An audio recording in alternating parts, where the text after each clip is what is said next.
ہم بات کر رہے تھے ایران اور چائنا کے اسٹریٹجک ایک ایگریمنٹ کی جس پر بڑی تیزی سے کام ہو رہا ہے اور یہ ہمارے خطے کے لیے بہت خوش آئند ہے. ہمارے ساتھ موجود ہیں بریگیڈیئر غضنفر سید صاحب جو اس مسئلے کو کافی ڈیپلی سمجھتے ہیں اور یہ ڈیفینس اینالسٹ کے ساتھ ساتھ علاقائی امور پر بڑی ان کی مہارت ہے. بریگیڈیئر صاحب السلام علیکم.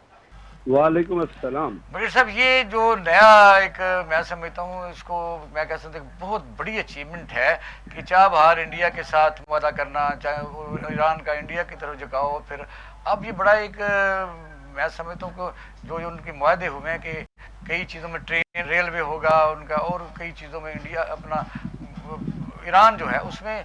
چائنا کی کافی انویسٹمنٹ ہوگی کہ پھر جو ٹرین ٹریک بنے گا, روڈ بنے گی, وہ بدریہ عراق شام پاکستان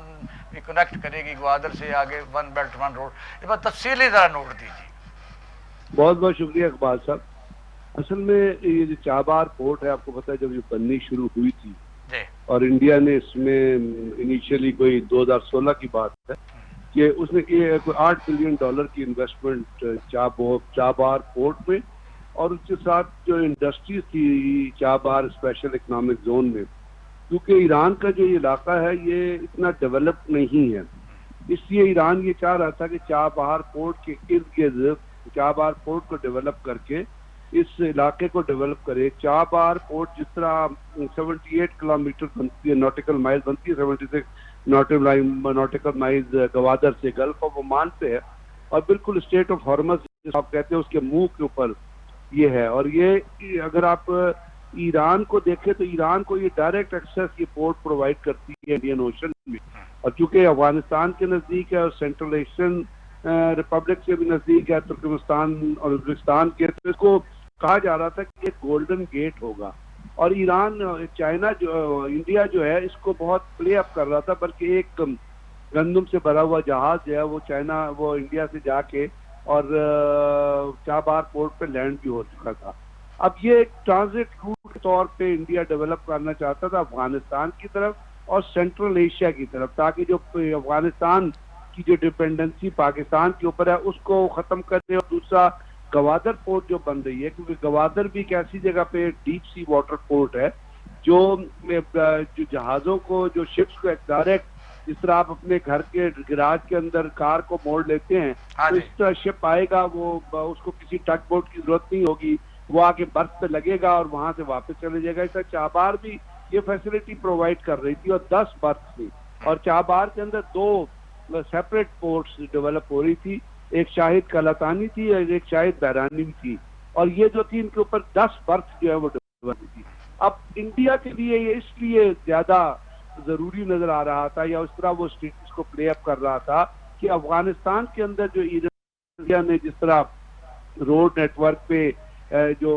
انویسٹمنٹ کی ہے اور جو چابہار کے ساتھ لنک کر رہی تھی, تو جیسے میں نے آپ کو بتایا کہ انڈیا ایک طرح سے پاکستان یہ پلے اپ کر رہا تھا کہ وہ افغانستان کی پاکستان پہ ڈپینڈنسی کو ایسولیٹ کر رہا ہے. اب یہ بہت بڑی بریگیڈیئر صاحب میں سمجھتا ہوں کہ جو افغانستان کے ساتھ ہماری وہ ظاہر ہے ہماری ضرورت ہی باقی نہیں رہ جانی تھی, جس طرح کوشش انڈیا کر رہا تھا تو وہ پھر اس میں ناکام ہو گیا.